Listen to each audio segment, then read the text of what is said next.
weather. And welcome back. Starting out here with the Watkins Glen sky cam. Looking fairly nice. Got some sunlight finally starting to shimmer off the surface of Seneca Lake.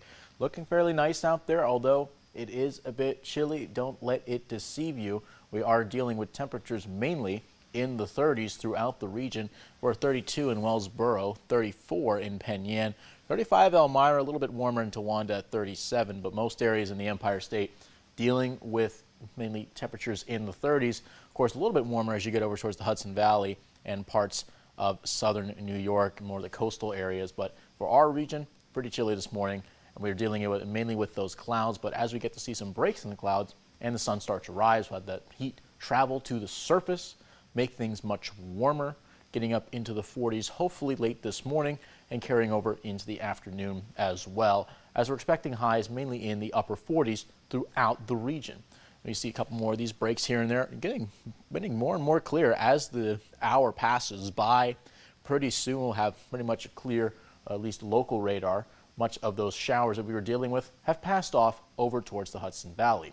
And those showers were very helpful, as some areas, especially if you look down further south, dealing with fairly decent drought, although we are not necessarily in a drought. We had fairly dry conditions throughout much of November. In fact, how dry? 2 days of measurable rainfall out of 17. Now, if I'm a baseball player, that's not very good. Looking at about 0.4 of an inch on the 8th, and then yesterday, the 17th, we got a little bit more than 1/4 of an inch. Nice relief. Now, even in the cold months, you still want to have some extra rainfall to keep, of course, soil moisture at a decent level, even in these months where we're not really known for rain. As we pass through the month, we have a depression of about nearly 1 inch of rainfall that we haven't seen. So it's 1 inch below our normals. Now, as we go throughout the day, we're going to see temperatures bounce into the 40s eventually around noon, and then continue up into around 2 o'clock, 4 o'clock. And especially as we get higher amounts of sunshine, we'll see that temperature bounce up even further into the upper 40s throughout much of the region. But our wind gusts are going to make an impact today as well. Mainly around here, these dots indicating that we're going to see the wind direction around coming from the northwest. And at about 17 miles per hour, when that temperature is only in the 40s, it's going to make things feel a bit more chilly. So if you're outside running some errands or just out and about, you're going to feel it, and especially when you get some of those bigger bursts of decent winds of around 15 to 20 miles per hour.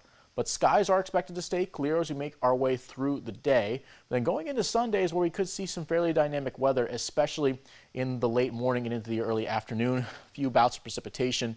Higher elevations could see a mix or maybe even some snow. Otherwise, places in the valleys mainly expecting more or less some rain showers. But if you do see them, very brief in nature. Today, 47 partly cloudy and seasonable conditions before we dip down towards freezing.